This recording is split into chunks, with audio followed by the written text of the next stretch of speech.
नमामि विघ्नेश्वर पादपङ्कजम्।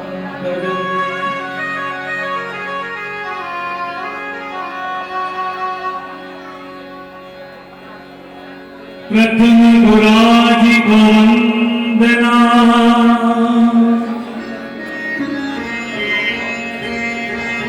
द्वितीय आद गणेश,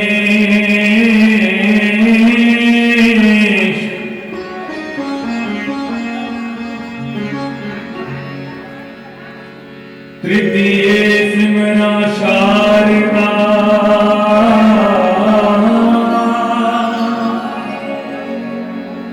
मेरे कंठ करो परवे।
सहस्रपादा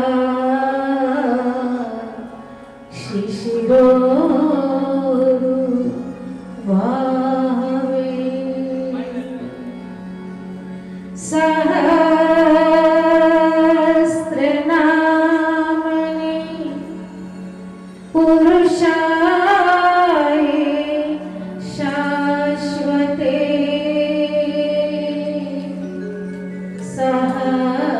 सहस्रकोटि युगधारिणे नमः। शङ्करं शङ्कराचार्यं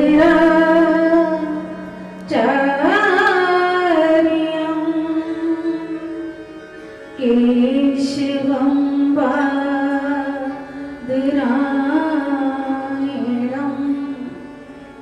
सूत्रभाष्ये कृतौ वन्दे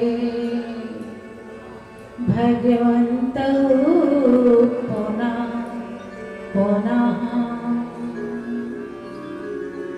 नारायणं नमस्कृत्य नरं चैव नरोत्तमं देवीं सरस्वतीं व्यासं ततो जयमुदीरये।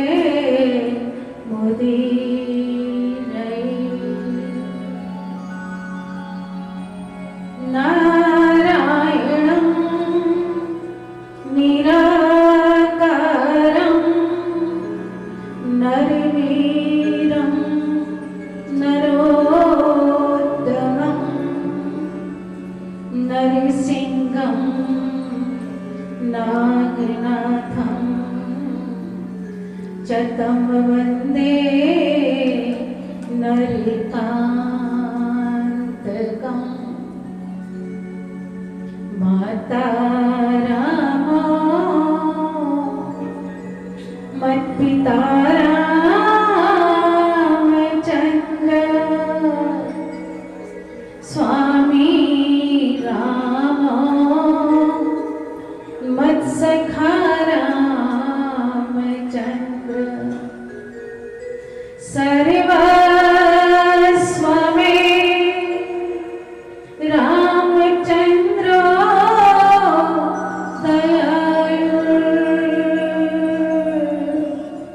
नान्यं जाने नैव जाने न जाने नान्यं जाने नैव जाने न जाने। श्री रामचन्द्र चरणों मनसा स्मरामि। श्री रामचन्द्र चरणों वचसा गृह्णामि। श्री रामचन्द्र चरणों शिरसा नमामि। श्री रामचन्द्र चरणों शरणं प्रपद्ये। श्री रामचन्द्र चरणों शरणं प्रपद्ये। मनोजं मारुततुल्यवेगं जितेन्द्रियं बुद्धिमतां वरिष्ठं वातात्मजं वा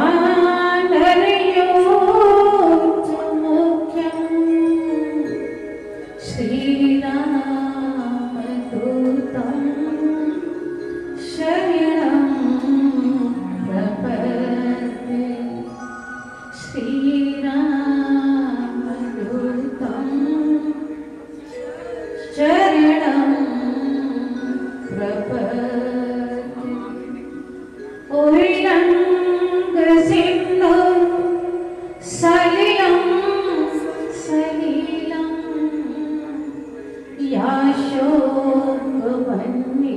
याशोकवन्निर्जन्ता जाया आदाय तेनैव ददाहलङ्का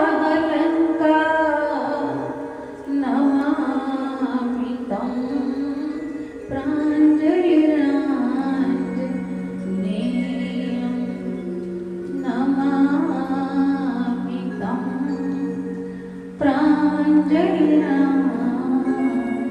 प्राञ्जलिराञ्जनेयं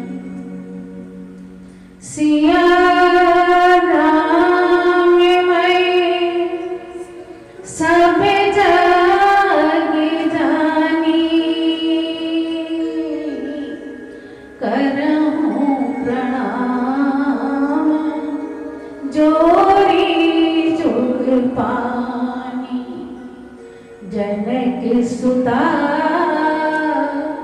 जग जननी जानकी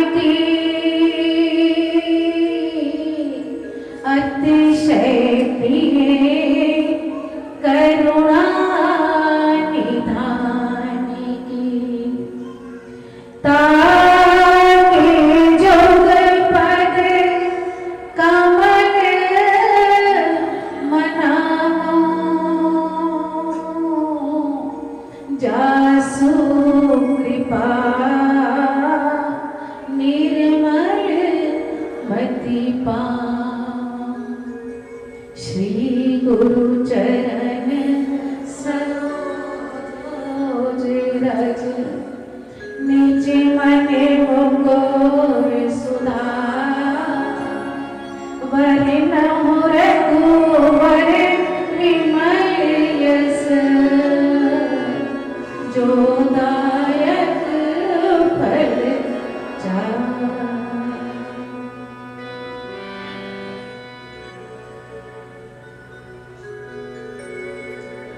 राम नाम की औषधि राम नाम की औषधि जो खरी रीत से खाए अंग पीड़ा व्यापे नहीं सकल रोग मिट जाए अंग पीड़ा व्यापे नहीं सकल रोग मिट जाए जपा कर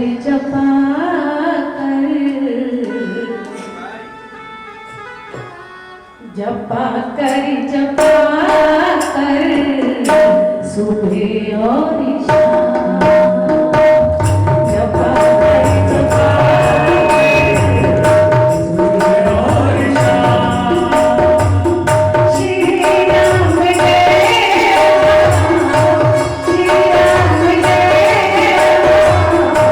जय जय राम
हाय, हाय, हाय।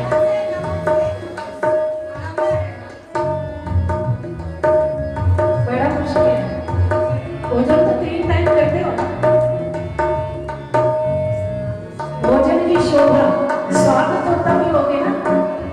भोजन की शोभा, वैसे तो भिक्षा मांग कर खा लेंगे, करपत्री बन जाएगी, लेकिन शोभा, भोजन की शोभा थाली से,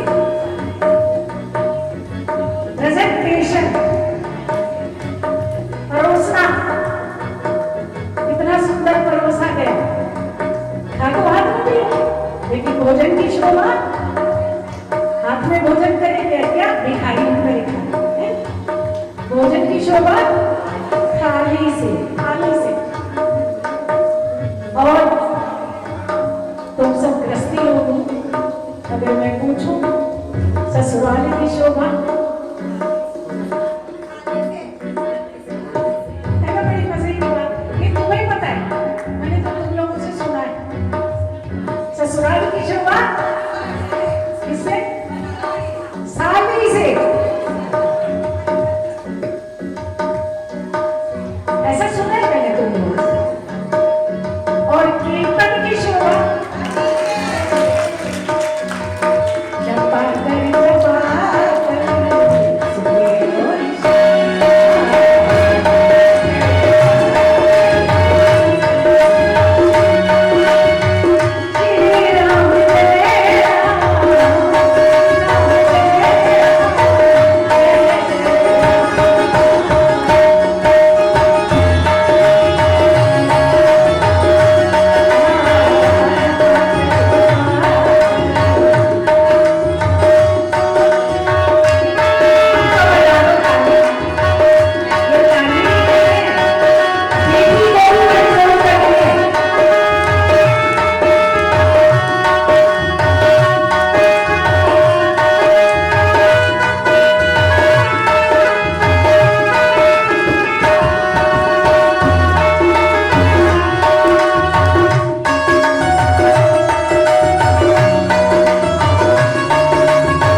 पवन सुत हनुमान की, बोलिए सद्गुरुदेव भगवान की।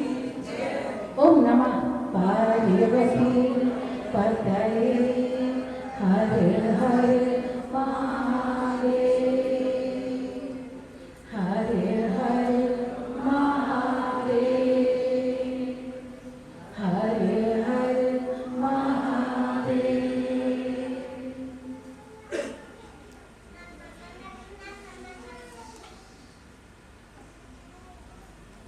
परम पूजनीय प्रातः समय में अर्चनीय वंदनीय शताब्दी ब्रह्मनिष्ठ हृदयासन पर विराजमान सद्गुरुदेव जी महाराज, परम आदरणीय परम स्नेही उपस्थित भगवत भक्तगण, गार्गी अनुसुईया के रूप में उपस्थित मातृशक्ति, अमृतमय प्रभु श्री राम की कथा चर्चा चल रही थी। मानस के 5 अमृत, उनमें जिनकी हम चर्चा करने वाले हैं विशेषतः श्री हनुमत लाल जी। अमृत का पूरा सागर है, जहां भी जाते हैं वहीं अमृतत्व प्रदान करते हैं।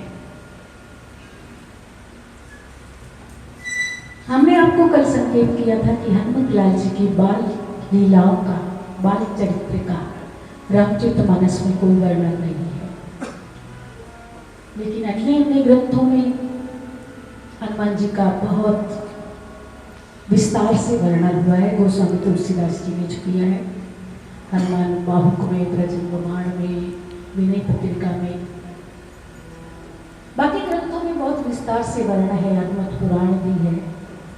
लेकिन रामचरितमानस में गोस्वामी तुलसीदास जी ने उनके पूर्वार्ध जो चरित्र है उसका वर्णन नहीं किया।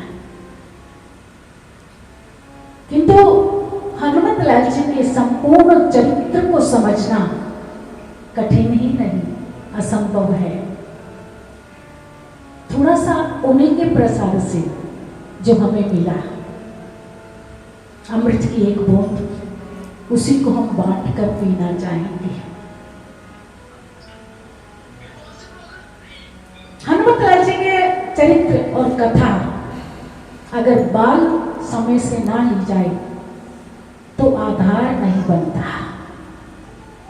हनुमत लाल जी का जो मूल आधार है चरित्र का, रामचरितमानस वाला आधार भी तभी पूरा होगा जब उस मूल को हम जान लेंगे, उसका विज्ञान पहचान लेंगे।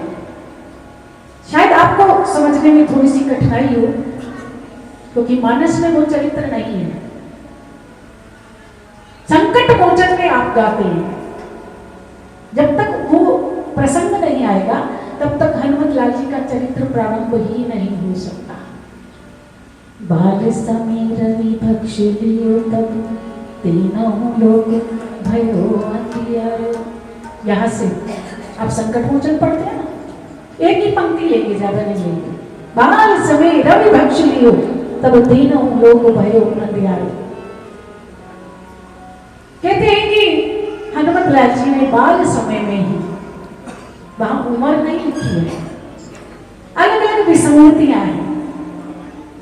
बाल समय रवि भक्ष लियो, कहीं कहीं तो ऐसा वर्णन मिलता है कि कार्तिक पक्ष की, कृष्ण पक्ष की चतुर्दशी को हनुमत लाल जी का जन्म हुआ। और दूसरे ही दिन हनुमत लाल जी ने अमावस के दिन सूर्य को ग्रस लिया, सूर्य को बख्श लिया, ऐसा वर्णन मिलता है कहीं। लेकिन उत्तरी भारत में ऐसी मान्यता नहीं है।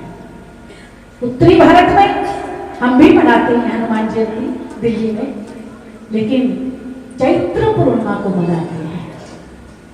हनुमत लाल जी का जन्म चैत्र पूर्णिमा का माना जाता है। मैं आपको वो सुनाऊंगी और उसके बाद हम आगे चलेंगे रामचरितमानस में। बाल कथा, हनुमत लाल जी का जन्म अंजना की तपस्या से हुआ है। अंजना ने 1200 वर्षों तक भगवान भोलेनाथ की, भगवान शंकर की आराधना की है।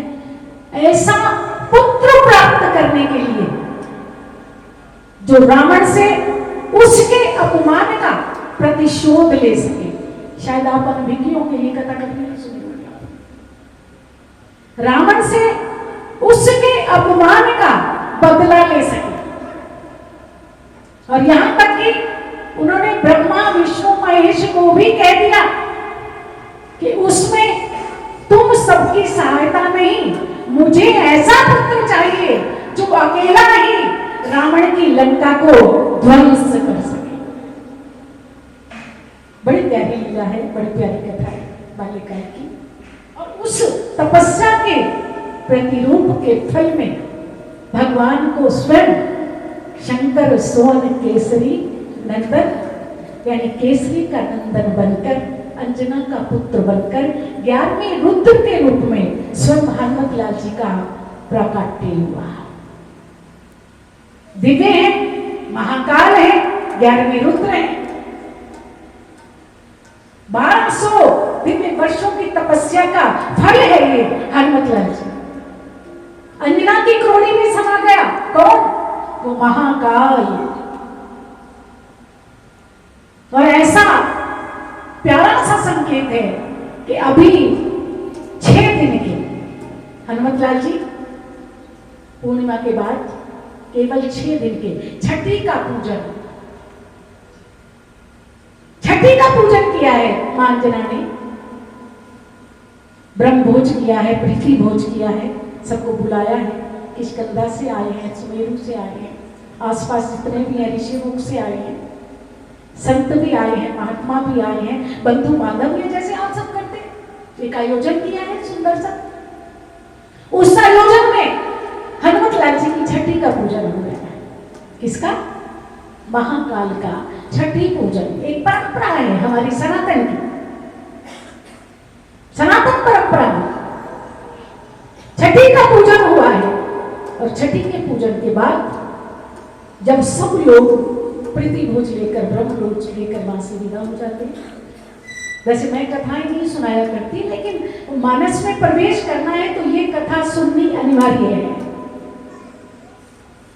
उस प्रीति भोज के बाद सब चले गए और माता अंजना भी लाल का नजर का टीका लगाकर अपने काम में व्यस्त हो गए। अब हनुमत लाल जी की लीला, बाल्यकाल की पहली लीला। मां अंजना थोड़ा सा अपने कार्य में व्यस्त है और जब थोड़ी सी फ्री हुई तो देखा अपने लाल को देखूं, नन्हा है, छोटा है, एकांत में जरा जाकर देखूं। और मां अंजना क्या देखती है कि वो 6 दिन का बालक बढ़ रहा है, बढ़ रहा है। अद्भुत आश्चर्य, 1 वर्ष के बालक की तरह हनुमत लाल जी बढ़ गए। किस दिन? छठी वाले दिन। छठी वाले दिन बढ़े, सरकते सरकते घुटन के बल वहां पहुंचे जहां प्रीति भोज हुआ था। पात्रों को देखने लगे और जैसे बालक लीला करता है, नन्हा बालक आपके घर में भी होते हैं, तो बालक को कोई भी वस्तु मिलेगी वो सोचेगा खाने की वस्तु है, कुछ भी मुंह में डाल देगा। तो उन पात्रों में, जिन पात्रों में भोजन बना था, हनुमत लाल जी को ढूंढ रहे हैं और खाने की सोच रहे, लेकिन पात्र तो खाली है। अंजना ने देखा ये मेरा पुत्र 6 दिन का, ये इतना बड़ा कैसे हुआ? अष्टसिद्धि नवनिधि के दाता मां ने बहुत बाद में आशीर्वाद दिया, मैंने आपको कल बताया। अष्टसिद्धि नवनिधि, अजरता और अमरता हनुमत लाल जी अपने जन्म से ही साथ लेकर आए, क्योंकि महारुद्र है वो, 11वें रुद्र है। अंजना मां स्तब्ध रह गई, आकर देखा, लाल अभी अन्न को हाथ मत लगाओ, क्योंकि तुम्हारा अभी अन्न प्राशन नहीं हुआ। आहा, क्या बात है, कैसी मां है, कितनी महान मां है, जो एक रुद्र को, महाकाल को थोड़ा डांटती है कि पुत्र, एक तो महाआश्चर्य कि बालक 6 दिन का है लेकिन 1 वर्ष का दिखाई दे रहा है, बढ़ना शुरू हो गया। पुत्र अभी तेरा अन्न प्राशन नहीं हुआ है, इसलिए तुम अन्न नहीं खा सकता।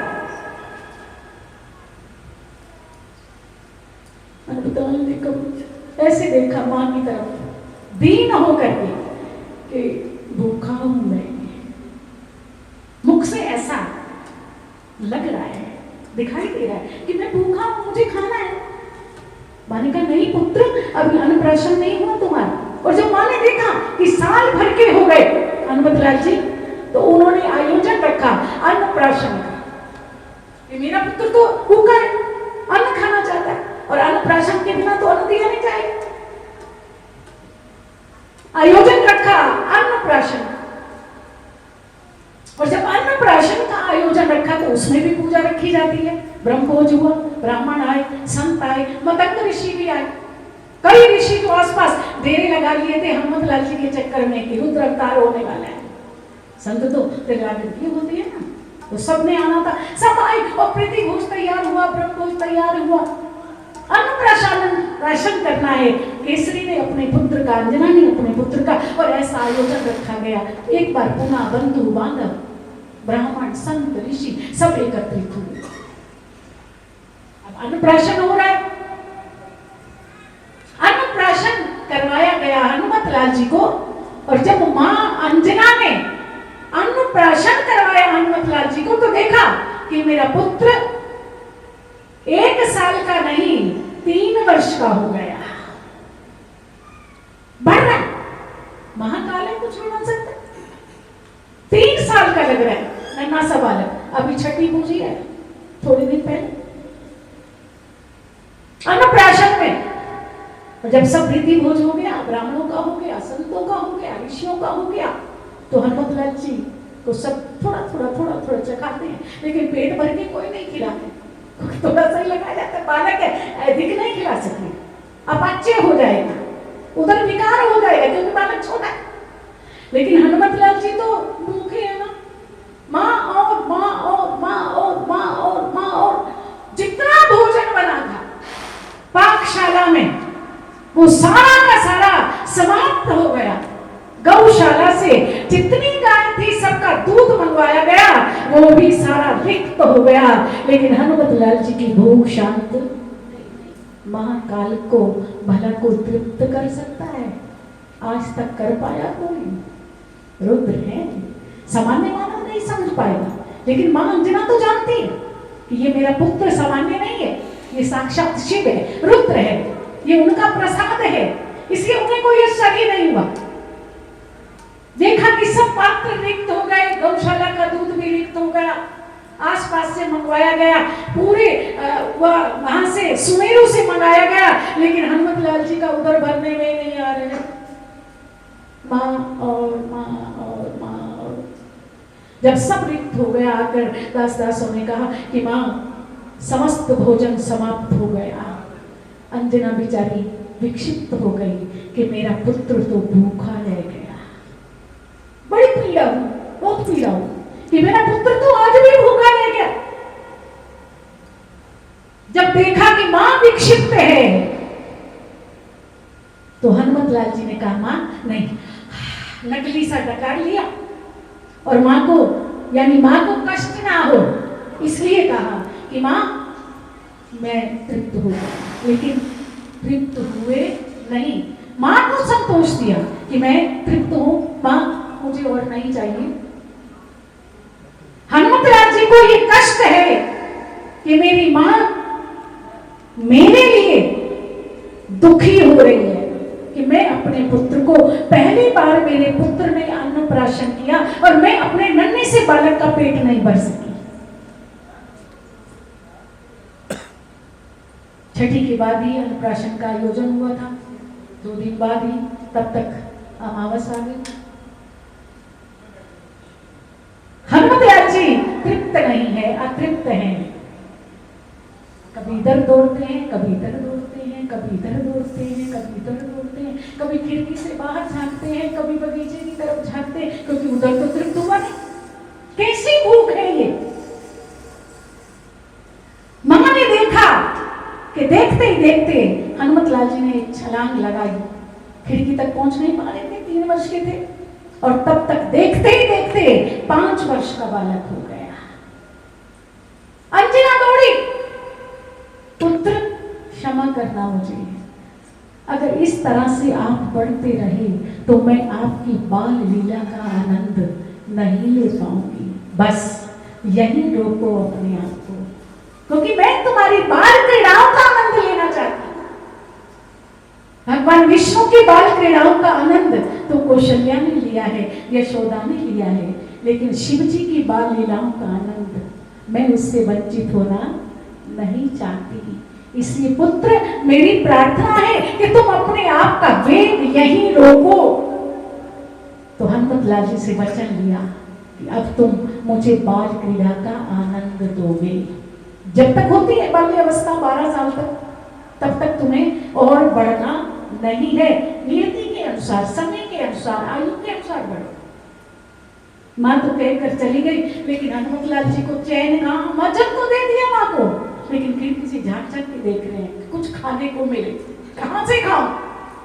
इतने में हमारे तोमड़िया बाबा, कौन तोमड़िया बाबा कौन है? नारद जी, जहां कोई ना पहुंचे वहां ये खटपटिया पहुंच जाते हैं। नारद जी सामने से आते हुए दिखाई दिए, प्रणाम किया एक दूसरे को।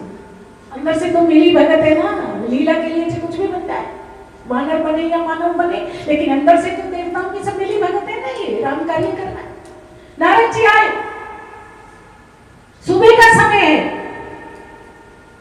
आकाश में पूर्व दिशा में लाली छाने लगी है। नारायण नारायण नारायण करते हुए आए।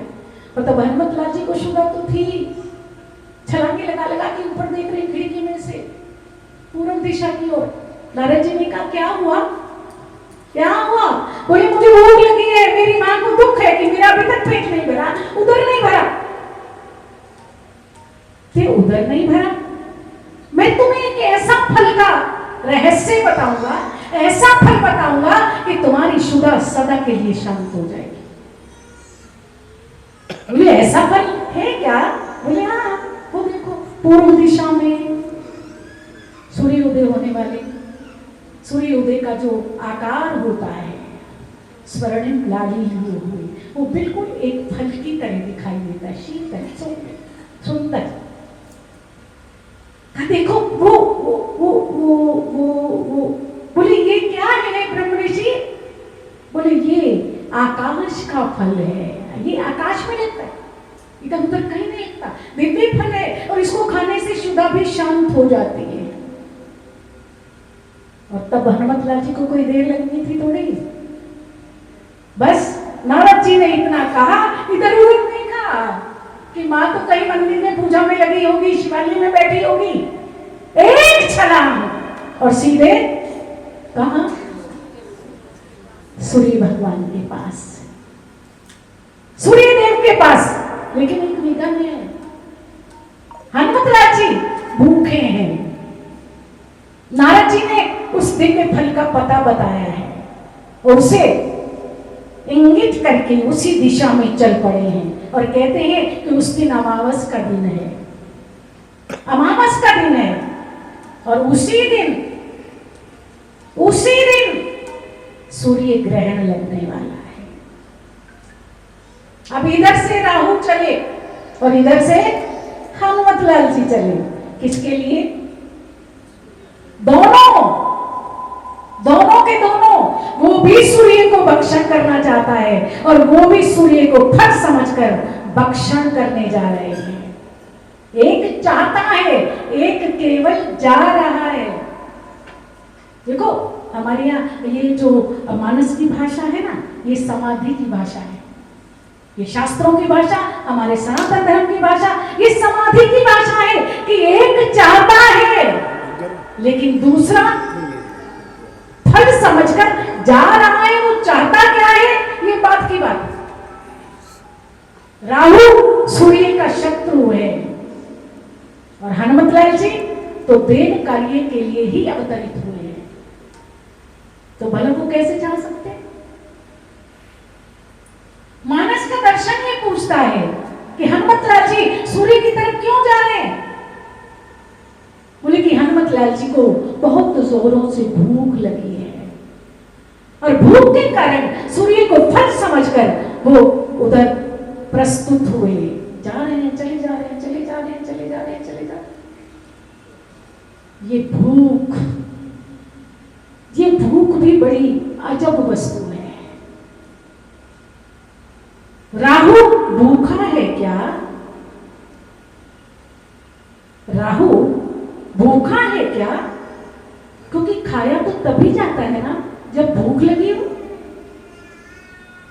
देखो बड़ा अनूठा दर्शन है रामचरितमानस का, भूख भूख भूख भूख। और जब मैं ये प्रसंग पढ़ती हूं तो मुझे लगता है कि हनुमत लाल जी के बाल्यकाल से लेकर और श्री किशोरी जी के मिलने तक जो सबसे अधिक वर्णन है जिस बात का, वो भूख का। सबसे अधिक वर्णन जिस बात का है इस प्रसंग में, क्योंकि हनुमत लाल जी का जो प्रवेश होता है वो सीता खोज के टाइम पर होता है मानस में, बाल लीला नहीं। लेकिन बाल लीला को जोड़ना पड़ेगा क्योंकि बचपन से ही हनुमत लाल जी भूखे हैं। और ये उनकी भूख की जो चर्चा है, ये सुधा की जो चर्चा है, वहां जाकर समाप्त होती है जहां वो जानकी जी से प्रार्थना करते हैं कि सुनहु मात मैं अतिशय भूखा, मैं भूखा हूं, कि सुनहु मात मोहि अतिशय भूखा, और लागी देखी सुंदर फल रूखा।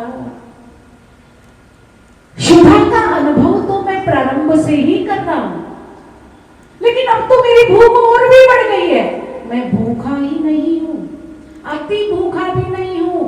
सुनहु मात मोहि अतिशय भूखा, इसके बाद कोई शब्द नहीं। अतिशय, किसी भी वस्तु की अति अच्छी नहीं होती, कोई भी हो जाए, अति दुखदायी होती है। लेकिन हनुमत लाल जी कहते हैं कि सुनहु मात मोहि अतिशय भूखा, और लागी देखी सुंदर फल रूखा। इन सुंदर सुंदर स्वादिष्ट फलों को देखकर मेरी शुदा और भी अधिक प्रबल हो गई है। जानकी जी ने देखा, जानकी जी ने देखा कि कितने दिनों के भूखे हो। बोले माँ, भूख का अनुभव तो मैं प्रारंभ से कर रहा हूं, ये कहूं तो मैं बाल्यकाल से कर रहा हूं। और इस रास्ते में तो जब मैंने देखा तो भूख ही भूख, भूख ही भूख, भूख ही भूख, भूख ही भूख। जितने भी लोग मिले, पहले सागर के किनारे संपाति मिला, संपाति बाहर होरी देखी बहु कीसा, और मोही आहार दीन जगदीशा। आज सबन कर बच्चन करें, और दिन बहु गए आहार बिन मरे हूं। बहुत दिनों से मुझे आहार नहीं मिला, बहुत दिनों से मैं भूखा हूं।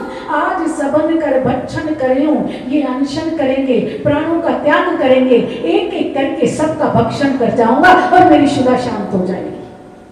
सागर के किनारे संपाति मिला, कहता है मैं भूखा हूं, मैं भूखा हूं, मैं भूखा हूं। आगे चला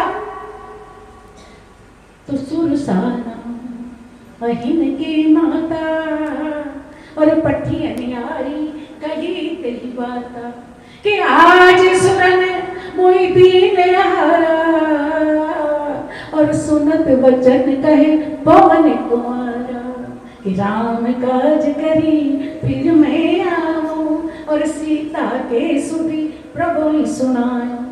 तब तब बदन बैठी आई, और सत्य कहूं कोई जान दे भाई। खाऊंगी, कौन कह रही है कि आज सुरन मोहि दीन हारा, बहुत दिनों से भूखी हूं मैं, तो मैं खाऊंगी। हनुमत लाल जी ने कहा सुरसा कहती है तुझे खाऊंगी, संपाति कह रहा था कि तुम्हें खाऊंगा। आगे सुरसा मिली, बोले आज सुरन मोहि दीन हारा, तुम्हें खाऊंगी, तेरा भक्षण करूंगी। आगे चला, आगे चला, सीका मिल गई। निश्चरिक सिंधु में रही, और करी माया नभ के खक गए, कि जीव जंतु जे गगन उड़ाई, और जल तिनके परछाई। गए सुछा, गयानु सोचा सक सोना उड़ाई और यही विधि सदा गगन चर खाई सोई छल हनुमान कह कीना तासु कपट कभी तुरतई जीना खाना है खींच रही है परछाई को पकड़ा हनुमत लाल जी की गति अवरुद्ध हो गई देखा कि कोई निशाचर है कपट कर रहा है क्यों कि जीव जंतु जे गगन उड़ाई और जल विलोकी तिनके परिछाई गए सोचा सक सोना उड़ाई यही विधि सदा गगन चर खाई खाना चाहती थी मेरी भी परछाई को पकड़ लिया वो तो अलग बात है ये प्रसंग बाद की बात है अभी तो इतना ही बता रही हूँ कि यहाँ सीका भी भूखी है सुरसा भी भूखी है संपाति भी भूखा है सब कहते हैं खाऊंगा खाऊंगा खाऊंगा खाऊंगा खाऊंगा आगे चला सूक्ष्म रूप धारण किया पुर रखवारे देख बहु और कपि मन कीन विचार अति लघु रूप धरऊ निसी नगर करो पैसा अति लघु तुम जीरो बन जाओगे तब भी संसार छोड़ेगा नहीं तब भी खाएगा बड़े बनोगे तब भी खाएगा छोटे बनोगे तब खाओगा और लघु से लघु भी बन जाओगे लघु किसको कहते अति लघु सबसे छोटा अंक एक और उससे भी छोटा शून्य तो भी पकड़े गए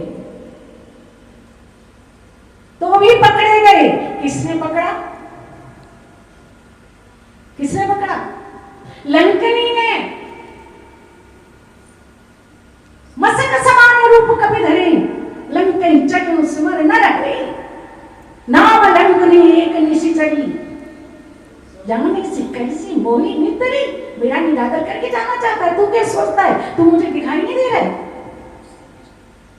बोले दिखाई तो दे रहा हूं लेकिन तुझे प्रॉब्लम क्या है बोले जान नहीं मरम सठ मोरा और मोर यार जहां लगी चोरा मेरा आहार है कहते भूखी है तू बोले भूखी नहीं हूं मेरा ये नियम है कि मैं लंका की अधिष्ठात्री हूं और लंका में जो भी चोरी से घुसने का प्रयास करता है उन चोरों का मैं भक्षण करती हूं हनुमत लाल जी ने आव देखा न ताव देखा मुष्टिका एक महाकपिहनी एक मुक्का मारा मस्तिष्क पर तो क्या हुआ लंकने मुष्टिका एक महाकपिनी गिरी क्यों करा भाई का भूखा है भोजन मांग करना चाहता है तो उसको भोजन कराओ ये तो सत्कर्म है पुण्य का काम है कोई भोजन मांग रहा है भोजन करना चाहता है तो उसे मुक्का मार रहे क्यों मारा मानस का अनूठा दर्शन मुक्का इसलिए मारा कि वाओ तू तो बड़ी अच्छी अध्यक्षा है बड़ी अच्छी अधिष्ठात्री है तूने खुद कहा कि मोर आहार जहां लगी चोरा मैं चोरों का भक्षण करती हूं तो तुम्हारे जीवन में दो दर्शन है एक दूसरों के लिए और एक अपनों के लिए अगर तुम सचमुच चोरों का भक्षण करती तो 10 महीना पहले ही तुम रावण का भक्षण कर लेती रावण क्योंकि तुम्हारा स्वामी है इसलिए उसकी चोरी चोरी दिखाई नहीं देती वो जगत जननी की चोरी करके लाया है अपहरण करके लाया है वो तुझे राजा दिखाई दे रहा है और मैं कहां जगत जननी का पता लगाने जा रहा हूं मैं तुम्हें चोर नजर आ रहा हूं लोगों के जीवन में सिद्धांत तो होते हैं लेकिन कभी वो निरीक्षण नहीं करते कि मेरे जीवन का सिद्धांत मैं केवल दूसरों के लिए बना रहा हूं या मैंने अपने जीवन में भी कभी लागू किया मैंने देखा है कुछ लोग कुत्तों को अनुशासित होना सिखाते हैं लेकिन अगर उनका जीवन देखा जाए चरित्र देखा जाए तो उनके स्वयं के जीवन में कोई अनुशासन नहीं होता कोई मर्यादा नहीं होती कोई मर्यादा नहीं होती दूसरों को सिखाना दूसरों को उपदेश करना बहुत आसान है लेकिन अपने जीवन में उन उपदेशों को उतार लेना ये बड़ा मुश्किल है, बड़ा कठिन है। उपदेश देना तो बहुत आसान है। आसक्ति छोड़ दो, पैसे का मोह छोड़ दो, घर संपत्ति त्याग कर दो, है ना। जो कुछ तुम्हारे पास है सब लाके हमें दे दो। सारा ही चल रहा है, तुम्हारे पास जो कुछ है वो हमें लाके दो, तुम्हें क्या है? ऐसा ही है ना, आज का युग ऐसा ही है। धर्म को धंधा, कथा को धंधा। रामचरित की मर्यादा नहीं है। हनुमत लाल जी ने मुक्का मारा, तू जगत जननी का अपहरण करके लाया है, अपने आप को चक्रवर्ती सम्राट मानता है, दिग्विजय मानता है। लंकनी, क्या तुम्हारे दो सिद्धांत है? अगर चोरों को खाने का तुमने नियम लिया है तो तुम्हें चाहिए था कि जैसे सीता जी की एंट्री हुई थी लंका में, तुम्हें रावण को खा लेना चाहिए था, उसका भक्षण कर लेना चाहिए था। लेकिन तुम्हारे सिद्धांत अपने के लिए कुछ और है और दूसरों के लिए कुछ और है। औरों को नियम सिखाना एक और बात है और अपने जीवन में उसी नियम का पालन करना, जप का, तप का, व्रत का, नियम का, संयम का, ब्रह्मचर्यत्व का बड़ा मुश्किल है, बड़ा मुश्किल है, बड़ा मुश्किल है। पर उपदेश को सब लोग दे रहे, जे चाचा नहीं ते नर बहुत थोड़े, बहुत कम है जो अपने जीवन में अपनी ही कही हुई बात को चरितार्थ करें। जो मंच पर बैठकर कहते हो उसे अपने जीवन में तुमने उतारा? अगर नहीं उतारा तो तुम्हें कहने का भी कोई अधिकार नहीं। भूख है, भूख है, भूख है, भूख है, लेकिन सिद्धांत अलग अलग है। मां संपाति मिला, भूखा था। सुरसा मिली, भूखी थी। सीता मिली, भूखी थी। लंकनी मिली, भूखी थी। भूख का अनुभव तो मैं बचपन से ही कर रहा हूं, बाल्यकाल से ही कर रहा हूं, लेकिन मुझे समझ नहीं पाया कि ये कैसी भूख है। और सबके जीवन में एक जैसी भूख नहीं होती। आप कहेंगे कि मैं भूख लेकर बैठ गई, आपको ही विदित कराना चाहती हूं। आप इतने सम्मान से बैठकर हमें सुनते हैं, ये आपका स्नेह है, आपका प्यार है। वरना ये सब कुछ मानस में लिखा है, पर उसमें डूबना पड़ता है, उसमें खोजना पड़ता है, उसमें एक पंक्ति मैं कहती हूँ कि मानस की एक पंक्ति आप मुझे दे दो, सिर्फ एक पंक्ति। 9,999 चौपाइयां हैं, एक पंक्ति मुझे दे दो। मैं सदैव कहती हूँ अपने मंच से कि मैं बीत जाऊंगी, लेकिन वो पंक्ति नहीं बीतेगी। हरि अनंत, हरि कथा अनंता, और कहें सुनई बहुविधि सब संता। मेरे मानस तो इतना उदार है, वो सब तुलसीदास जी इतने उदार है, वो ये नहीं कहते कि मैं संत मैं लिख रहा हूँ, ये कह रहा हूँ ना। कहें सुनई बहुविधि सब संता, कहने वाला भी संत है और सुनने वाला भी संत है, सुनने वाला भी संत है। राम कथा में इतनी पावर है, वो इतनी पावरफुल है, वो इतनी रसमय है कि एक बूंद भी किसी पर छलक गई तो उसका जीवन कृतकृत्य हो गया, धन्य हो गया। ये व्यवहारिक बातें हो। भूख, भूख तो आपको भी लगती है, मुझे भी लगती है, लेकिन सबकी भूख एक जैसी नहीं होती। सावधान होकर सुनना हो, बड़े काम की चीज है, बड़े काम की चीज है। खाना, भूख एक जैसी नहीं होती सबके जीवन में। एक शरीर की भूख है, वो सबको लगती है, चींटी से लेकर मानव तक, हाथी तक, जितने भी चैतन्य जीव हैं उन सबको लगती है। सबको भोजन चाहिए, सबको भोजन चाहिए, कोई रह सकता है बिना भोजन के? कोई तपस्वी व्रत ले, संयम करे तो कितने दिन तक करेगा? फल लेगा, जल लेगा, है ना? कितना भी करे, कुछ ना कुछ तो चाहिए ना उदर की पूर्ति के लिए। शरीर की भूख, जहां तक शरीर की भूख का प्रश्न है, कोई भीख मांग कर भी खा सकता है, कमा कर भी खा सकता है, ये शरीर की भूख है। और एक भूख होती है जो स्वाद के कारण लगती है, भूख नहीं है लेकिन स्वादिष्ट खाना बना है, बड़ी अच्छी सुगंध आ रही है तो चलो खा लेते, परिणाम में विकारी हो जाता है, एक भूख वो होती है जो भूख के कारण भोजन में स्वाद बनता है, चाहे सूखी रोटी भी हो। स्वामी जी कहा करते थे, पूज्यपाद सतगुरुदेव जी, मिले तो खुश्क रोटी आजाद होकर जन्नत के हलवे से भी बेहतर है। आजाद होकर, स्वतंत्र होकर, तुम्हारा मन स्वतंत्र हो, तुम्हारी आत्मा स्वतंत्र हो, निर्विकार हो, परिच्छिन्न हो, सद्भाव से भरी हो, तो मिले तो खुश्क रोटी आजाद होकर जन्नत के हलवे से भी बेहतर है। पूज्यपाद स्वामी जी महाराज, करपात्री जी महाराज, शंकरानंद जी महाराज करपात्री क्यों कहलाए? क्योंकि भिक्षा की 5 घरों से अगर एक से ही उतनी मिल गई जितने में उधर पूर्ति हो जाए तो दूसरे घर जाना ही नहीं है। और कुछ भी मिले, कुछ भी रख दे कोई, अगर पसंद नहीं है तो धोना गंगा जल में और खा लेना। क्योंकि स्वामी जी कहते थे 2 रुपये कुटिया को टुकड़ा डालो और भजन करो, संत का यही काम है। शारीरिक भोग कैसे भी शांत कर सकते हो, कमाते हो देता करो, अपनी भी करो औरों की भी करो।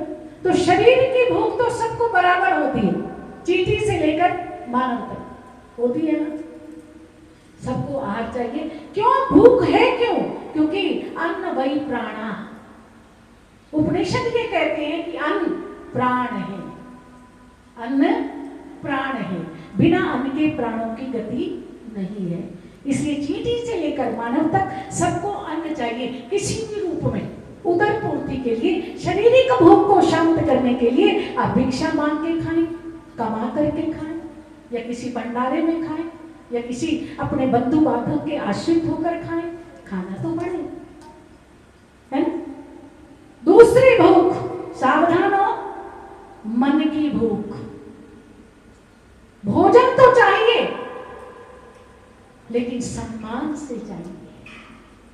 अपमानित भोजन स्वीकार नहीं है, आदर से चाहिए, सम्मान से चाहिए। ये मन की भूख है, यानी मन की शांति, मन की तृप्ति तब होती है वही भोजन जब हमें सम्मान से मिलता है, आदर से मिलता है, आग्रह पूर्वक मिलता है। अरे भाई थोड़ा सा तो ले लो, मेरा मन रखने के लिए ले लो, है ना। तो ये मन की भूख है, ये सम्मान से चाहिए, आग्रह से चाहिए, चेतन्य होकर चाहिए, सावधान होकर चाहिए। ये कौन सी भूख है? मन की शांति के लिए, यानी मन की भूख। भोजन तो सभी करते हैं लेकिन सम्मान से कितनों को मिलता है? पति पत्नी में भी झगड़ा हो जाए तो ले ले जा, खा ले होटल पे, कोई खाना नहीं करने वाला आज। मन अप्रसन्न हो जाता है, कुंठ हो जाता है, और बिना खाना खाए हम सो जाते हैं। घर घर में रहते हैं ना, गृहस्थियों से पाना पड़ता है रोज। संत भी, मैं अपनी गाथा सुनाती हूँ, आत्म कथा। जब छोटी थी ना, आपने तो मेरा बचपन देखा है। कैलाश की जाजू बहुत पुराने भक्त हैं हमारे। सन 84 में बैरी गंगा ले गए थे हमें सत्संग के लिए संतों के पास। आज आए तो मैंने पहचाना ही नहीं। उन्होंने तो मुझे इसलिए पहचान लिया कि मेरा व्यक्तित्व अलग है, बड़ी भी हो जाए, एजेड भी हो जाए तो भी पहचान ही जाओगे। आज भी चाहे एज हो गई हमारी, लेकिन आवाज भी हुई है, और साज भी हुई है, और कथा भी हुई है, और पढ़ गई होगी, घटी नहीं होगी। अनुभव ज्ञान, तब पुस्तकीय ज्ञान था, अब अनुभव ज्ञान है। जो मेरे गुरुदेव ने मुझे प्रसाद दिया, बांटते बांटते बांटते बांटते बांटते बांटते इतना बढ़ गया है कि शब्दों का एक जाल लग जाता है। सोचती हूँ क्या बोलूं क्या ना बोलूं, इतनी भीड़ लग जाती है मस्तिष्क में। आपने तो सुना है बाल्यकाल में। तो स्वामी जी कई बार कहते थे मुझे कि निर्मल, संत को, सन्यासी को भिक्षा करना अनिवार्य है। मैंने भी किया है। अब तो तेरे साथ आ गया तो अब मेरा जाना नहीं होता जंगलों में उसमें, क्योंकि तेरी सुरक्षा पहले करनी है। तो उन्होंने मुझे कई बार कहा कि भिक्षा करना अनिवार्य है सन्यासी के लिए। तो सन्यासी है, तुझे भी कुछ दिनों भिक्षा करनी चाहिए।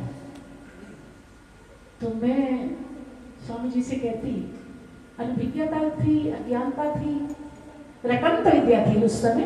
पढ़ना है, मानस में पीएचडी की, गीता पढ़ी, फिर भागवत पढ़ी, मतलब हर समय स्वाध्याय में, पढ़ने में। और ये एक शौक कि नहीं, मुझे नया से नया सर्जन करके, नया से नहीं खोज करके ये श्रोता जो भगवत स्वरूप है, संत स्वरूप है, इन तक पहुंचाना है। तो उसमें लगी रहती हूँ। तो मैं कहती, मैं तो नहीं करती भिक्षा। क्यों करूं?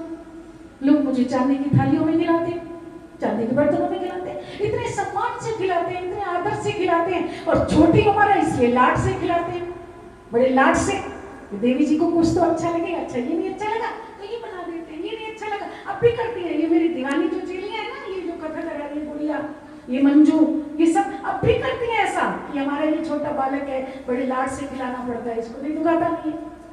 आज भी मेरी यही दशा है। मैंने कहा स्वामी जी मैं भिक्षा नहीं कर सकती, मुझे लोग इतने सम्मान से परोसते हैं, इतने सम्मान से खिलाते हैं, नंबर भी नहीं आता। लोगों के घर में चरण मिलवाने हैं, खाना खिलाना, मैं तो भिक्षा नहीं करती। स्वामी जी कहते तू बहुत अकड़ू है, तेरा अहंकार नहीं टूटेगा जब तक भिक्षा नहीं करेगी। आज स्वामी जी तो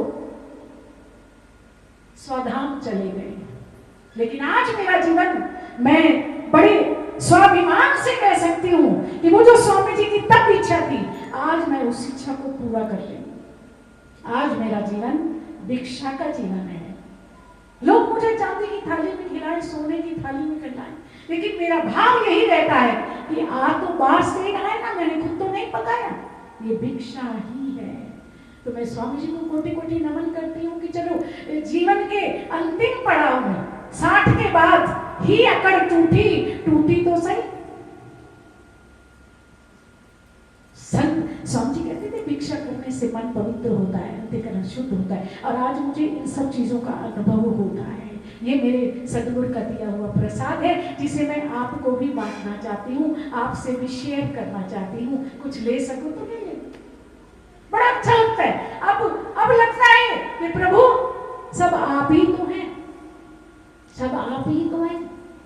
अन्न वही प्राण, ठीक है अन्न प्राण है, अन्न वही औषधम, अन्न जो है वो औषधि है। और कहां से आता है? अन्नात् भवन्ति भूतानि पर्जन्यादन संभवा। गीताधारी ने कहा, गीता में लिखा है अन्नात् भवन्ति भूतानि पर्जन्यादन संभवा। अन्न जो है, भूत जितने भी हैं वो अन्न से ही निर्मित होते हैं। अन्न ना हो तो किसी का निर्माण नहीं हो सकता। पर्जन्यादन संभवा, और अन्न किससे होता है?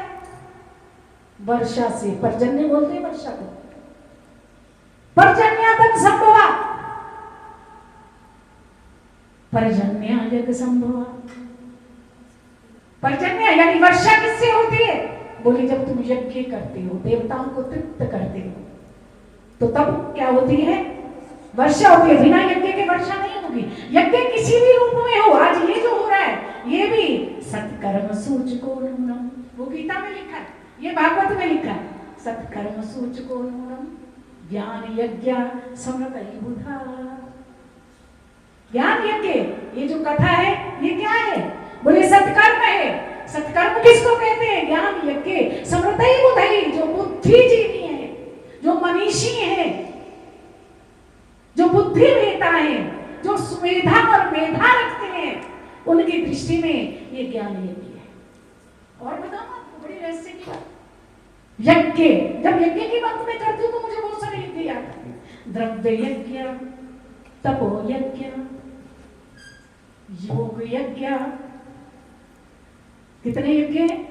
द्रव्य यज्ञ, तपो यज्ञ, योग यज्ञ, तथा परे स्वाध्याय ज्ञान यज्ञ, यज्ञ संक्षिप्त व्रतः।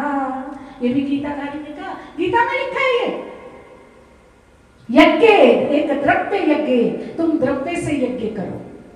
द्रव्य यानी पैसे से। बिना पैसे तो ये ज्ञान यज्ञ नहीं होगा ना। कथा में भी पैसा चाहिए ना लगाने के लिए, है ना? द्रव्य यज्ञ ये यज्ञ ही है, जो उसमें आहुति डालते हैं, सहायक बनते हैं, वो भी अनजाने में ही द्रव्य यज्ञ कर लेते हैं। तपो यज्ञ शरीर का तप है, वाणी का तप है, मन का तप है, ये भी तप है। अलग अलग परिभाषाएं हैं। 17वां अध्याय पढ़ना गीता का, उसमें सब आपको समझ आएगा। यज्ञ क्या है? तप क्या है? देव तुज गुरु प्रज्ञ पूजनम शोचम आर्जनम, ब्रह्मचर्य अहिंसा चा शारीरम तप उच्यते, ये शारीरिक तप है, ब्रह्मचर्य का पालन करना, देव द्विज गुरु प्राज्ञ यानी प्राज्ञ मनीषियों का पूजन करना, ये सब शरीर का तप है। जब तप की बात चल पड़ी, अनुद्वेग करम वाक्यम सत्यम प्रियम हितम च यत्, अनुद्वेग, आपका कोई भी शब्द सामने वाले को उद्वेग प्रदान ना करे, यानी सामने वाले को उत्तेजित ना करे, क्रोधित ना करे, उसके जीवन में विडंबना पैदा ना करे। सत्यम प्रियम हितम च यत्, सत्य बोले, प्रिय बोले और ऐसा बोले जिसमें तुम्हारा भी हित हो और सामने वाले का भी हित हो। मैं सदैव कहती हूं आपके लिए कम बोलो, ये नोट करना हो, बड़ा काम आएगा। कम बोलो, काम का बोलो, जब आवश्यकता पड़े तभी बोलो। कुछ लोग अनावश्यक बोलते रहते हैं, जरूरत नहीं होती। वैसे पता घर में चल जाता है, घर में पता चल जाता है अब मुझे बोलना चाहिए या नहीं बोलना चाहिए। वृद्धों से मेरी विनय है, कम बोलोगे तो दाल रोटी अंत समय तक बनी रहेगी। कुछ लोगों की आदत होती है बोलते रहते और सामने वाला हर व्यक्ति कतराने लगता है कि इसकी तो आदत है, सुनेगा ही नहीं कोई। एक स्थिति ऐसी आ जाएगी कि आपकी बात को कोई सुनेगा नहीं, आप आके बैठोगे और वो उठ के चल देगा कि ये हुई शुरू। कम बोलो, काम का बोलो, जब आवश्यकता हो तब बोलो। वैसे पता चल जाता है कि मुझे कब बोलना चाहिए और कब नहीं बोलना चाहिए। वृद्ध लोग सावधान रहें, कम बोलोगे तो दाल रोटी बनी रहेगी, नहीं तो कोई नहीं देगा, भूखे भूखे ही रह जाओगे। और मिलेगी भी रोटी तो सम्मान से नहीं मिलेगी, तो मन की तृप्ति नहीं होगी, मन शांत नहीं होगा। अवज्ञा का भोजन, अपमान का भोजन पचा नहीं पाओगे आप। इसलिए सावधान रहो। यद्यपि ये बहुत छोटी छोटी बातें हैं, लेकिन ग्रस्त जीवन के लिए तो ये अमृत है। कुछ लोग ऐसे हैं जो बोलते रहते। कुछ लोग ऐसे हैं जिनको ना बोलने की बीमारी, वो बोलते ही नहीं, कुछ भी हो जाए बोलते ही नहीं, और बहुत सारे काम खराब हो जाते हैं। पहले तोलो और फिर बोलो। सत्यम प्रियम हितम च यत्, सत्य भी बोलो तो थोड़ा मीठा, चाशनी में डुबो के बोलो। जैसे जलेबी सूखी अच्छी नहीं लगती ना, रस में डुबो दो तो उसी में स्वाद बढ़ जाता है। ऐसे अपने शब्दों को भी प्रेम की और सत्य की चाशनी में डुबो, सत्यम प्रियम, और ऐसा विचार कर बोलो कि आपका हित तो हो ही, सामने वाले का भी अहित ना कर दे। वाणी ऐसी बोलिए, अरे वाणी तो अनमोल है, और बोल सके तो बोल, और हृदय तराजू तोल के फिर मुख बाहर खोल। कागा किसका धन है और कोयल किसको दे, मीठी वाणी बोल के जग अपना। कौवा क्यों बुरा लगता है, क्योंकि मेरा मतलब कि काम, और कोयल जब बोलती है तो आहा, आमों पर भोर आ गया, कोयल का मौसम आ गया। कोयल तुम्हें कुछ देती है क्या? नहीं ना, लेकिन मीठे बोल बोलती है, इसलिए उसकी आवाज सबको अच्छी लगती है, और देखो मीठा बोलना ना आता ना तो कला सीखो।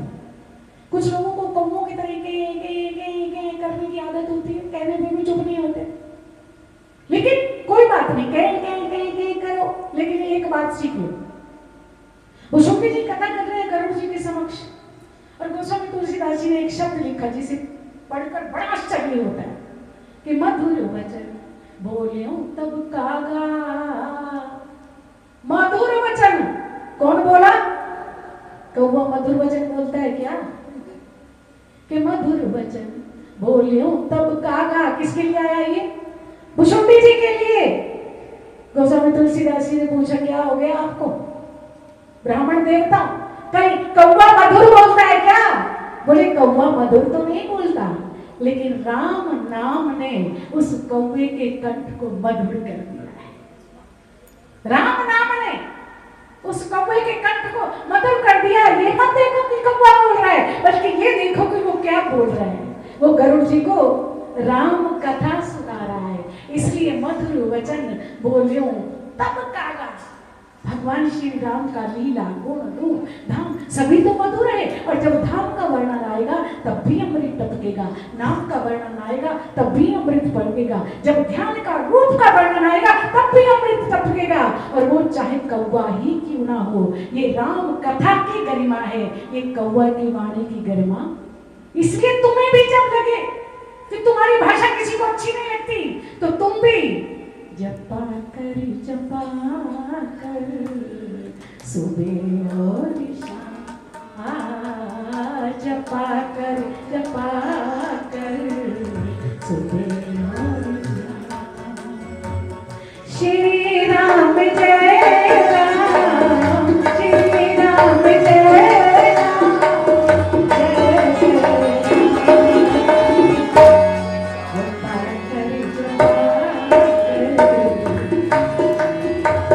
तुम्हारी वाणी जब कर्कश लगने लगे, तुम तुम्हारी बात को ना सुने, तो मेरे राम का नाम लिया करो, उस अमृत में डुबकी लगाया करो।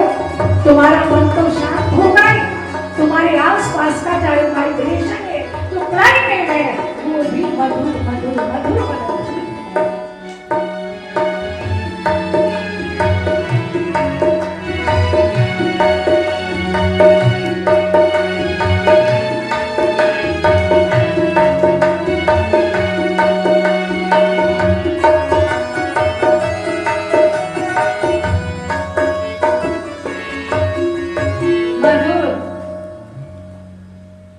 मनोहर सुंदर नाम, आनंद राशि सुख के धाम। मधुर है, मनोहर है, सुंदर है, सुख के धाम है, आनंद राशि है, दुखों का नाश करने वाले हैं। आपके तीनों ताप, ताप त्रय विनाशाय श्री कृष्णाय वयम नमः, तीनों तापों का नाश करने वाले हैं। दैहिक दैविक भौतिक तापा, और राम राज नहीं काउए व्यापार। राम राज्य, राम का साम्राज्य जब तुम्हारे अंतःकरण में हो जाता है, तुम्हारे शरीर में, तुम्हारे मन में, तुम्हारी बुद्धि में, तो तीनों ताप दैहिक दैविक भौतिक तापा और राम राज नहीं काउए, आपका घर घर नहीं अयोध्या बन जाता है, अयोध्या बन जाता है। इसलिए यहाँ जो भूख की बात है, कैसी भूख होनी चाहिए जीवन, बोलने की बात है, शारीरिक भूख की बात है, तो करना है।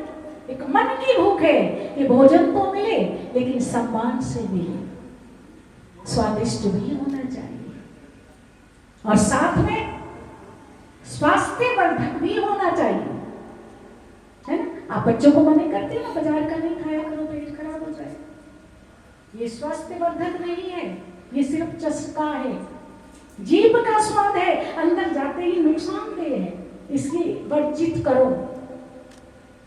करते हो ना, बच्चों को मना करते हो ना, ये ऐसा तामसी भोजन नहीं करना है, सात्विक ही भोजन करना है, जो तुम्हारी आयु का, जो तुम्हारी यश का, रस्या स्निग्धा,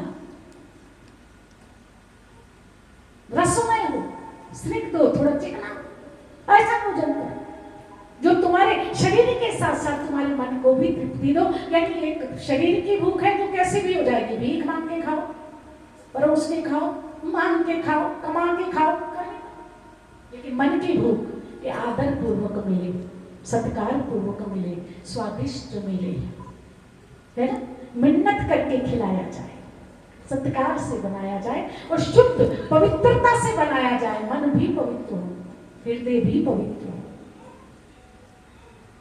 तो ये क्या है, शारीरिक तप, द्रव्य यज्ञ, तपो यज्ञ, ये शरीर का तप है, देव का, द्विज का, गुरु प्राज्ञ पूजना, शौचम आर्जवम, आत्मशुद्धि, शौच, अंदर बाहर से पवित्रता, ब्रह्मचर्य सम्यक ज्ञान नित्यम, ब्रह्मचर्यम अहिंसा, शरीरम तप उच्यते, अनोद्वेग कर्म वाक्यम, सत्यम प्रियम हितम च यत्, स्वाध्याय अभ्यसनम वांगमय तप उच्यते। ये वाणी का तप है। अच्छा बोलो, सुंदर बोलो, दूसरे को उद्वेग न करे, दूसरे को कष्ट मत दो, अपशब्द मत बोलो, क्योंकि दूसरे का अंतःकरण बाद में विक्षिप्त होता है। पहले तुम्हारी जुबान विक्षिप्त हो जाती है, दूषित हो जाती है। दूसरा ना ग्रहण करें, क्या जरूरत है। एक महात्मा जी थे, स्वामी जी सुनाया करते थे। एक महात्मा जी जंगल में से जा रहे थे, वह किसान हल चला रहा था, उसने अभी जोता था तो निशान उससे खराब हो रही थी, उसने जोताई तो गाली देना शुरू कर दिया। महात्मा जी ने ध्यान ही नहीं दिया, भाग कर आए। बोले क्या करते हो बाबा, मैंने अभी खेत की बिजाई की, आपने सारा नाच मार दिया, खराब कर दिया सारा, गाली दी दो चार। महात्मा जी बोले मुझसे दे रहा है क्या गाली? बोले मुझसे दे रहा है। किसान बोला हाँ तुझी से दे रहा हूं। बोले मैंने सोचा मुझी से दे रहा है। आगे चल, कोई फर्क नहीं पड़ा, लेकिन तुमने अपनी जबान को दूषित कर लिया। कभी मत बोलो। हृदय अपना विचारों से गंदा हो जाता है, वाणी भी अपवित्र होती है, आचरण भी अपवित्र होता है। ऐसे इसलिए अपने शब्दों को हमेशा तोलो तोलो तोलो। वाणी का तप है, मन का तप है मौनम, मौन मन का तप। मना प्रसाद सौम्यत्वम, सौम्य लो तुम्हारे मन का तप। क्योंकि बाहर से तो हम बड़े शांत दिखते हैं, कई बार मैंने कईयों को देखा, लेकिन उनको थोड़ा सा छेड़ दो और फिर देखो अंदर कितना कचरा भरा हुआ है। ऊपर से बड़ी शांत। मैं आपको बताऊं ना, आप जब सोने जाते हो ना अपने कक्ष में, कई लोगों की मुसीबत है, कक्ष में सोने गए, कक्ष को फुल ठंडा कर रखा है, एसी चला रखा फुल, सो गए, नींद नहीं आई। अब कमरे में सो, कक्ष में तो एसी चल रहा है, लेकिन मस्तिष्क में विचारों का हीटर चल रहा है, विचारों का हीटर चल रहा है। सारी रात करवटें बदलते रहे हम, है ना, नींद नहीं आती। गुरुजी क्या करें। अब कक्ष में तो एसी है, लेकिन अब मस्तिष्क में हीटर चल रहा है विचारों का। कैसे शांत करें, कैसे शांत करें उसे। शीतल तो ही देख शीतल भई छाती। किसने कहा? पूर्णिमा कहूं सोई दिन सोई राती। यही देगा हो, यही कौन? तो ही देख शीतल भई छाती, पूर्णिमा कहूं सोई दिन सोई राती। किसी सामान्य व्यक्ति के शब्द नहीं है ये। शीतल होना है, शांत होना है। तो मेरे पास एक है मंत्र है, तो ही देख शीतल भई छाती, तूने को सोई दिन सोई राती। ये किसी चापलूस व्यक्ति के शब्द नहीं है हो, ये श्री जानकी जी के शब्द है। सुंदरकांड पाठ नहीं करते, उसमें लिखो तो ही देख शीतल भई छाती और पुण्य को सोई दिन सोई राती। हनुमत तुझे देखकर मेरी छाती शीतल हो गई, शीतल हो गई। लेकिन तेरे जाते ही पुण्य मोह कहूं सोई दिन सोई राती। रावण मुझे त्रस्त करेगा, राक्षसियां मुझे त्रस्त करेंगी। तो शीतलता किसने प्रदान की? उसी ने जिनका चरित्र हम गा रहे हैं। बाल जनी रंग रक्ष लियो तब तीन रहो शरण में। क्योंकि मैंने पहले दिन ही आपको बताया था कि एक हमारे यही देवता हैं, यही अवतार ऐसे हैं जिनकी भगवान से भी अधिक पूजा होती है। कलिकाल के परिप्रेक्ष्य में भी इतने श्री राम के मंदिर नहीं है, इतने शिव के मंदिर नहीं है, इतने कृष्ण के मंदिर नहीं है, विष्णु के मंदिर नहीं है, मां भवानी के नहीं है, जितने हनुमत लाल जी के मंदिर है हमारे देश में भी और बाहर भी। प्रैक्टिकल है ये, क्योंकि उन्होंने कह दिया सदैव जागरूको अस्मि। हनुमत लाल जी के शब्द है ये भी। सदैव जागरूको अस्मि, सदा नहीं सदैव ही, सदा ही सदैव जागरूको अस्मि। राम का ये धुरंधरा राम कार्य के लिए मैं सदैव जागरूक रहता हूँ, सदैव जागरूक। कभी भी पुकारो, कहीं भी पुकारो, किसी रूप में भी पुकारो, किसी स्थिति में भी पुकारो, मैं तुम्हारे लिए प्रस्तुत हूँ। और मेरे भजन करने की भी जरूरत नहीं है, भजन करो राम का, इच्छा पूरी करूंगा मैं। मेरा वचन है ये, सदैव जागरूक अस्मि राम कार्ये धुरंधरा, सदैव तत्पर हूं मैं, तत्पर हूं। भूत पिशाच निकट नहीं आवे, महावीर जब नाम, नाम केवल नाम ही बहुत है। केवल भूत प्रेत कोई नहीं होते, आजकल है ही नहीं, जंगल ही नहीं है तो भूत प्रेत कहां से आएंगे। आजकल तो हमारे आसपास वाले भूत प्रेत बने हुए। बच्चों उनसे उनसे छूटना है ना, छूटना है ना, तो किसकी शरण में जाओ, तो हृदय की शीतल वही छाती, और पुनि मोह सो दिन सोई राती। पुत्र तुम्हें देखकर मेरी छाती शीतल हो गई। मेरा जो दुख था वो सुख में परिवर्तित हुआ। विष के बाण जो मुझे चलाए जा रहे थे मेरे ऊपर, ये राक्षसियों द्वारा, वो अमृतमय हो गया। लेकिन तुम चले जाओगे तो पुनि मोह को सोई दिन सोई राती। हनुमतलाल जी ने कहा, मैं माँ, अब तुमने मुझे पुत्र कह दिया है, भले मैं किसी और को दिखाई दूं या ना दूं, लेकिन तुम्हारे समक्ष, तुम्हारे चरणों में मैं हर क्षण प्रस्तुत रहूंगा, हर क्षण प्रस्तुत रहूंगा।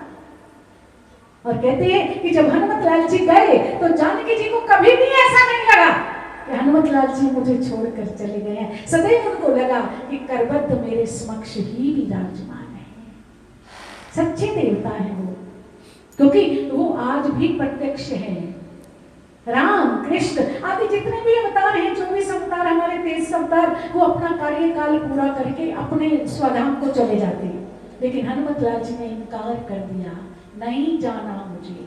जब तक संसार में, विश्व में आपका नाम रहेगा, आपकी कथा रहेगी, ये हनुमत उनकी सेवा में प्रस्तुत रहेगा। मुझे साकेत नहीं जाना, नहीं जाना, नहीं जाना। क्या बात है। ऐसे हनुमतलाल जी को भूख लगी, सारी सृष्टि को तृप्ति प्रदान करने वाला कहते हैं मैं भूखा हूं। यानी शुरुआत हुई बाल समय रवि भक्ष लियो, और समाप्त कहोगे भूख जाके, उसके बाद भूख का वर्णन नहीं है। सुनो मात मोहि अतिशय भूखा, लागी देखी सुंदर फलों का। और ये जितने भी भूखे लोग हैं उनका हम विस्तार से वर्णन करेंगे, और कैसे कैसे हनुमतलाल जी ने उन सबकी भूख को शांत भी किया। लेकिन आज भूखे, माँ को देखकर भूख लग गई, माँ से कहा। और ये बाल समय रवि भक्ष लियो, तो मैं आपसे कहने जा रही थी कि एक शरीर की भूख है, कैसे भी शांत कर लो। एक मन की भूख है, आदर से मिले, सत्कार से मिले, स्वादिष्ट मिले और स्वास्थ्य वर्धक मिले। और तीसरी एक और भूख है, वही भूख हनुमतलाल जी को प्रेरित करती है सूर्य तक पहुंचने के लिए, भक्षण करने के लिए नहीं हो, पहुंचने के लिए।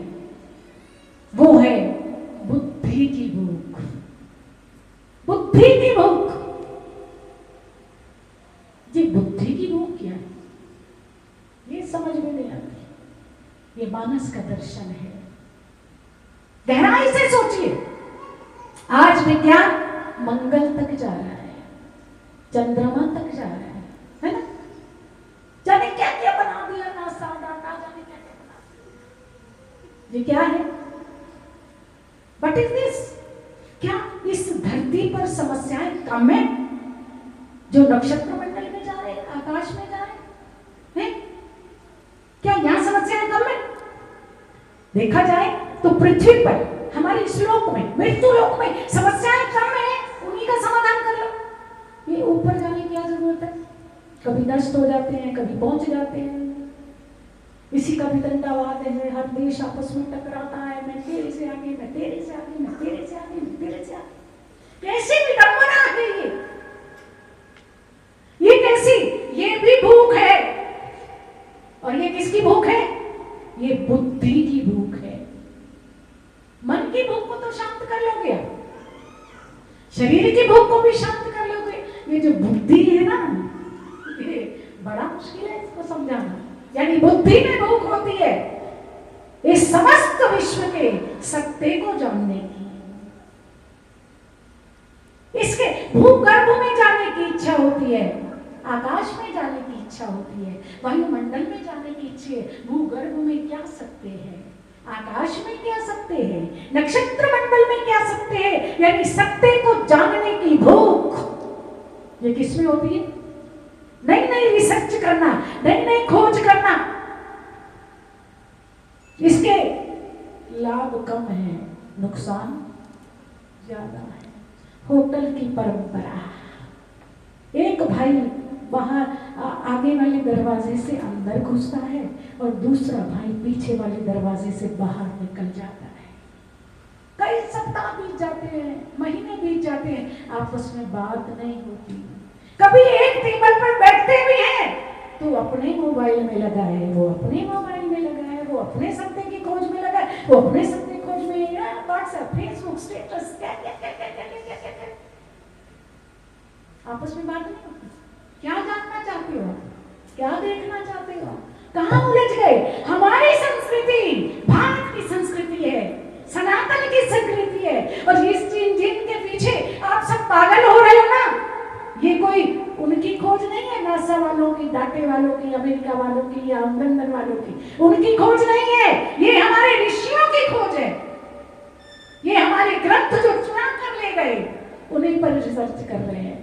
ये ग्रंथ, ये ऋचाएं, हमारे वेद, हमारे शास्त्र, हमारे उपनिषद चुरा कर ले गए और उन्हीं पर रिसर्च कर रहे हैं, और हम हमारी ही जूठन खाकर बाद में बची हुई जूठन हमें परोस रहे हैं और हम पागल हो रहे। कहां गया मेरा सनातन, कहां गया मेरा ये सनातन धर्म? जागो, अब भी नहीं जागे तो हमारी हर स्थिति विनाश की ओर है। हमारे ऋषियों ने रिसर्च की। प्लेन में जाते हो ना, यात्रा करते हो, टिकट करानी पड़ती है क्योंकि उसमें डीजल डलता है, उसको चलाने वाला भी चाहिए, पायलट भी चाहिए, डीजल भी चाहिए, है ना, उसके लिए एयरपोर्ट भी चाहिए। कितना सारा धन खर्च होता है, अरबों रुपए, अरबों रुपए। और हमारे राम जी विमान में वापिस आए, इनको विमान ही तो बोलते हैं हिंदी में, विमान में वापिस आए। कहां? अयोध्या, लंका से अयोध्या की यात्रा, no diesel, no airport, no pilot. क्या बात है, क्या बात है। और फिर प्लेन में आपने 100 सीटें बनाई तो 100 ही बैठ सकते हैं, 200 बनाई तो 200 बैठ सकते हैं, 50 बनाई तो 50। लेकिन मेरे राम जी का जो विमान है वो इच्छा अनुसार एक को बैठना है तो इतना सा हो जाता है, 2 को बैठना बढ़ जाता है, 3 को, 4 को, ऐसे बढ़ता चलता है, और 1000 लोगों को बैठना है तो उतना ही विस्तृत हो जाता है। आए थे ना सारे बालक राम जी के साथ अयोध्या राय तिलक देखने के लिए, तो सबको राम जी किसमें बिठा के लाए थे? विमान में, नो एयरपोर्ट, जंगल में उतार दिया बाहर सरियों के पास, है ना, उतारा और सब उतर गए। वो विमान, प्लेन जिसको विमान बोलते हैं ना, उसमें बहुत सारी उपाधियां, लेकिन मेरे राम जी के पास तो है, और वो बहुत पहले से कुबेर के पास है। कुबेर से प्रसन्न होकर देवताओं ने, भोलेनाथ ने प्रदान किया है, और रावण तो चोरी करके ले आया है, 1 नंबर का चोर। किसी का विमान चुरा लाया, किसी की लंका चुरा ली, छीन ली। उसने तो जानकी जी को भी नहीं छोड़ा, 1 नंबर का चोर, और अपने आप को दिग्विजय सम्राट कहता है। तो मेरे राम के पास वो विमान, तो वो विमान किसने बनाया था? ये साइंसदानों ने बनाया था। आज है ऐसा कोई विमान? है कोई ऐसी कृति जो विमान की बराबरी कर सके, समानता कर सके? ये मेरी सनातन परंपरा है, भूत होना भविष्यति। कोई कितना भी प्रयास करे, विज्ञान कितना भी आगे चला जाए, लेकिन मेरे वेदों से, मेरी ऋचाओं से, मेरी ऋषियों से, मेरी संतों से कभी आगे जा ही नहीं सकता। ये मैं डंके की चोट पर कह सकती हूँ। है कोई ऐसा विमान? नहीं है ना। तो ये सारी जितनी रिसर्च हो रही है ना, ये शक्तिशाली हमारी भारत की चूफन है। भारत के शास्त्र, भारत के वेद, भारत के उपनिषद लेकर गए और उन्हीं में से वो खोज कर रहे हैं और तुम उनकी नकल कर रहे हो। खुद खोज नहीं कर सकते क्या? तो खुद मानो ना, खुद ही को कर बुलंद इतना कि हर दस्तूर से पहले कि खुदा खुदा आके ये पूछे कि बोल तेरी रजा क्या है। तुम खुद अपने आप को बुलंद करो, अपने आप को स्वतंत्र करो। तो ये है मेरा मानस, रामचरित मानस, यही नामा। तो ये भूख किसकी भूख थी? ये हनुमत लाल जी में जो भूख है, सुमेर का युवराज है, वो शरीर की भूख तो हो ही नहीं सकती ना। और रही मन की भूख, तो अंजना का लाल है और अंजना को पता है कि ये भोलेनाथ का प्रसाद है, उन्हीं का 11वां अंश है, तो सम्मान से भोजन नहीं मिलेगा, ये तो कल्पना में नहीं की जा सकती। मन की भूख। हनुमत लाल जी में जो भूख है वो बुद्धि की भूख है, सत्य को जानने की भूख है कि अरे भाई यहाँ के फल तो बहुत खिलाए माने, लेकिन अब आकाश का फल खाकर देखेंगे कि उसका स्वाद कैसा होता है। लेकिन उस बुद्धि की भूख के पीछे जो सत्य है, जो ज्ञान है, जो आनंद है, उसकी चर्चा हम कल करेंगे। आज इतना ही। आप अपने मन में विचार करना कि कौन सी भूख में हम रहते हैं और कैसा भोजन पाते हैं। हम भोजन के भी कई प्रकार होते हैं, सात्विक, राजसी, तामसी, है ना? और कई कई तो इन तीनों को छोड़कर चौथे में भी चले जाते हैं। अब बख्शे बख्शों का भक्षण, जो राक्षसों का भोजन है। तो आगे की चर्चा हम कल करेंगे। टाइम से आइए और टाइम से आइए। टाइम 4 से 6 है कथा का, याद रखिए। आप विलंब से आते हैं तो हमें भी विलंब है। धर्म की सो गए क्या?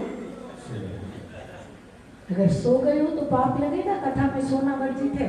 और अगर समाधि में हो तो भले मत बोलो। धर्म की, अधर्म का, प्राणियों में, विश्व का, भारत माता की, गौ माता की, और सत्य सनातन धर्म की। हर हर महादेव।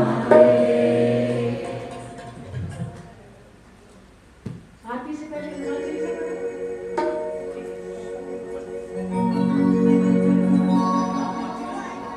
आप सब भी बोलेंगे हनुमान चालीसा।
जय हनुमान ज्ञान गुण सागर, जय कपीस तिहु लोक उजागर।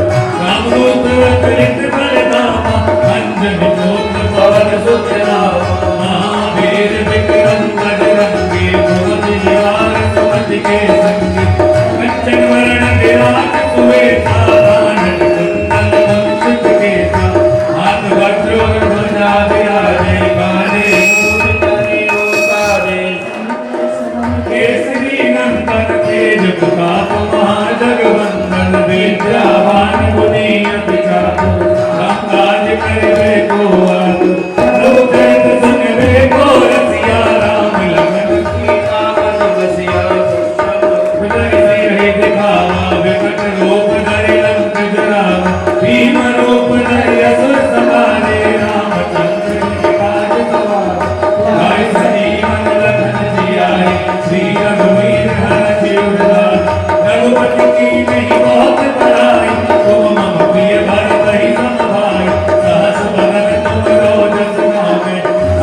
नासे रोग हरे सब पीरा, जपत निरंतर हनुमत वीरा, संकट ते हनुमान छुड़ावे, मन क्रम वचन सब पर